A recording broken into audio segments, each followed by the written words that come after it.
આજરોજ અરેઠ તાલુકાના કેવડિયા ગામ ખાતે સરકારી ખરાબામાં માંડવી ડિવિઝનના 4 પોલીસ સ્ટેશન અને માંગરોળ ડિવિઝનના 4 પોલીસ સ્ટેશન એમ કુલ 8 પોલીસ સ્ટેશનનો છેલ્લા 1 વર્ષની અંદર આ 8 પોલીસ સ્ટેશન દ્વારા જે પ્રોહિબિશનની કામગીરી કરેલી અને એમાં જે મુદ્દામાલ દારૂનો જથ્થો જે પકડાયેલો એ ઇંગ્લિશ દારૂનો જથ્થો છે એનો નામદાર કોર્ટના હુકમ આધારે નાશ કરવાની કાર્યવાહી કમિટી સમક્ષ કરવામાં આવેલી 2 સરકારી પંચો અને કમિટીના મેમ્બર નશાબંધી અધિક્ષક શ્રી એસડીએમ શ્રી માંડવી, એએસપી સાહેબ શ્રી માંડવી તથા ડીવાયએસપી શ્રી માંગરોળ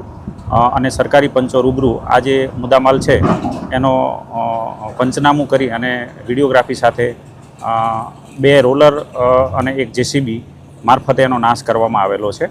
આ જે મુદ્દામાલ છે એ નાશ કરી અને નામદાર કોર્ટને એનું જે પંચનામું છે એ હુકમ આધારે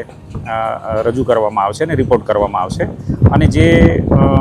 નાશ દરમિયાન જે બોટલો છે, પ્લાસ્ટિક છે તથા જે પૂંઠા છે એની હરાજી કરી અને એમાંથી જે નાણાં ઉપજે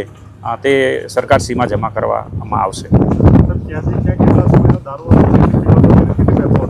આ જે મુદ્દામાલ છે છેલ્લા 1 વર્ષની અંદર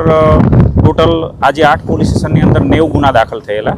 અને જે બોટલ છે એ 1,94,000ની આસપાસની છે અને ટોટલ કિંમત 3 કરોડ 38 લાખ રૂપિયા છે એ છે અને એ તમામ મુદ્દામાલ છે એનો આજ રોજ નાશ કરવામાં આવેલો છે।